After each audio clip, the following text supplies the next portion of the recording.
everyone, it's me, Grant the Movie and TV Guy, and welcome to the inaugural review for my new channel, Raised on Popcorn with Grant. And I'm Grant the Movie and TV Guy. Still, same old me, same old channel, different name, and we're going to do some fun new stuff too. So, in the new year. But, first and foremost, we have a movie. Movies and TV is what we do here. It is the first new release of 2022, and that film is The 355. The 355 is written and directed by Simon Kinberg. It is based on an initial pitch from producer and star Jessica Chastain. Simon Kinberg, of course, is mostly known as a writer and producer. His previous directing effort was Dark Phoenix. Yeah. So, what's the 355 about? Well, Jessica Chastain, once again, also stars as Mace. She is an agent working for the CIA. She has a very close bond with her love interest, an agent by the name of Nick, played by Sebastian Stan. In an op gone wrong, he is seemingly killed by someone, by bad guys who are coming after a mysterious drive that, when used, can topple entire, electronical devices, aircraft, so like that cause basically worldwide awfulness, basically destroy and control the world. She soon finds someone else who's on the op, a possibly untrustworthy German agent who becomes a begrudging friend named Marie. She is played by Diane Kruger. As well as Mace's old colleague, played by Lupita Nyong'o, as well as a therapist who happens to be at the wrong place at the wrong time when her patient, played by Edgar Ramirez, dies, and ends up being flung into the adventure as well, despite just wanting to get back to her husband and children. She's played by Penelope Cruz.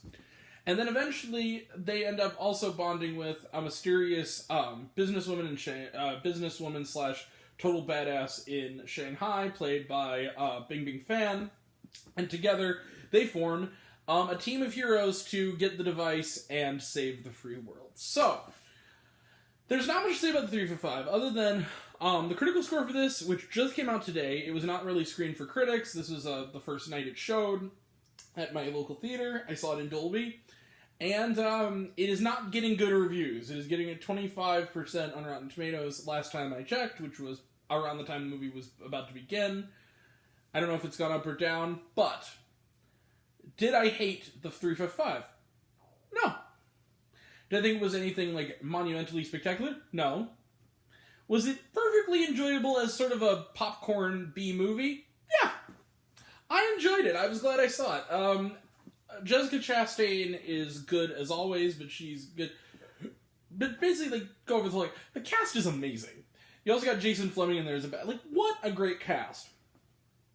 And they're not asked to really give serious acting credit to the movie, but they do what they can. It's really more about explosions, but it's fine. It was nice seeing Penelope Cruz again. It's been a little bit since I've seen her. You might have not seen Parallel Mothers yet. I know she's getting a lot of Oscar buzz for that. Bing Fan was a total badass in this movie. She wasn't in the movie a lot, but she made the most of it. And Sebastian Stan is always great. Bucky Barnes, of course. I just thought it was a good time. I didn't... it's nothing to write home about, and I think that especially if you have the option of seeing something else in theaters, especially if you have a theater that's playing this in an auditorium next to Licorice Pizza, see Licorice fucking Pizza. But if you have seen Licorice Pizza, if you've seen Spider-Man, however many times you've seen it, and you want just a good, kick-ass, tight 2-hour action flick, the 355 delivers the goods. I liked it. I'm not going to walk 2 blocks for it, but I'll give it a matinee. I'm going to give the 355 3.5 out of 5 stars. This was a solid action flick. Nothing to write home about. Totally predictable. You know every twist. Basically, you know who one of the main villains is pretty much 5 minutes into the movie. And if, by hearing my descriptions, you have a guess of who it is, your guess might not be too far off. Chastain is great, as always. Yeah, that's basically it. 3.5 out of 5 stars for the 355. Let's close the book on it. 3.5 for the 355. Alright, trailer trash. Yeah, let's talk about some trailer trash. We did see this in a theater, that's right. It's been a couple weeks since I've seen a movie in the theater. Let's talk about it. Come on. Well, week and a half, but you know what I mean. Alright. The Northman. I've talked about this, I believe, with Licorice Pizza. I'm excited. Robert Eggers, come on now. You know that line from the trailer is going to be quoted forever. And the reason I know this is because David Gravensky posted, like, artwork of it in his story. Like, I will avenge you, father. I will avenge you, father. I will save you, mother. I will kill you, Frauder, or something like that. Yeah. We talked about, like, The Lost City looks like fun. We talked about it, I think, once before. Channing Tatum, Sandra Bullock, Brad Pitt, Daniel Radcliffe, Divine Joy Randolph. Like, how can you go wrong? Great cast. Looks like fun. Turning Red, talked about it a bunch. You can kind of think of the trailer, but it looks really good. The Batman, this is a new trailer. I cannot wait. Come on. Bat Robert, let's go. Uncharted, this is also a new trailer. Looks good. Again, not terribly much different. I mean, there's new footage and what have you, but it has that same vibe. Looks like fun. Death on the Nile, which is still coming out. I will definitely be seeing it. I liked Murder on the Orient Express, although I will say this, it was ruined by the audience I saw it with. I actually took my mom to that one, and even my mom is like the most conservative, nice human being. She's like, I was getting this close to screeching back there and strangling them. That's pretty funny. But yeah, I'll go see Death on the Nile. Armie Hammer. He's in the trailer, but he's not in a lot. Like, you can tell they're really trying to make it seem like, don't worry, the cannibal's not actually in this. He is. He's on the poster. I saw it outside the theater. Marry Me. Looks cute. I really am sick of this trailer, though. It feels like, I can tell you. The other thing, too, is it just me? I haven't seen the movie yet. I guess I'll see it in February when it comes out. Does the movie... I know that trailers are supposed to kind of be a little bit of an act. Or have supposed to have acts like films do, and they're supposed to be kind of a run-through of key moments in the movie. Is it just me, or does Marry Me... The whole movie condensed into 2 minutes. Like, that whole trailer is the movie. You have, like, the setup and the middle part. And see, these things that I noticed when I've seen a trailer 35 times in the span of 2 months. But, like, is it just me, or is the ending even of the movie in the trailer? Like, it seems like everything in that movie is in the trailer. Alright. Whatever. And then Amber Lamps. Again, I'll go see it. I have hope for it. I love Jake Gyllenhaal. I love Isa Gonzalez. I love Yahya Abdul-Mateen. But this just looks... The Michael Bay of it all is what I'm worried about. Because it's like, man, you can have really good actors, but it's just Michael Bay directing it. Even the trailer is incomprehensible. So, I don't know. Was there Sharma?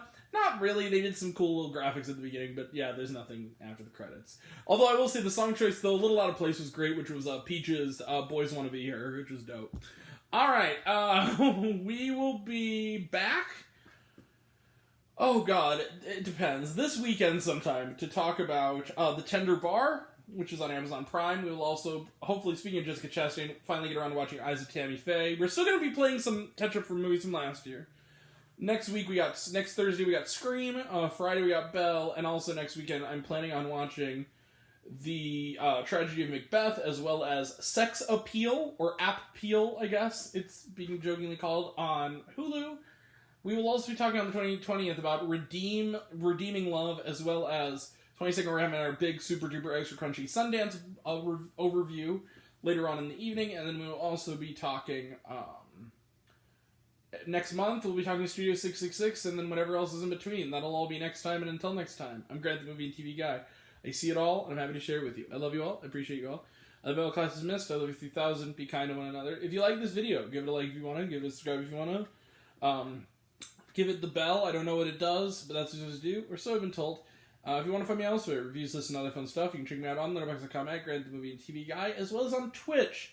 I'm not going to do much on there, but you can check me out if you want to at Grant A. Taylor 225. Same thumbnail, me as a Simpson.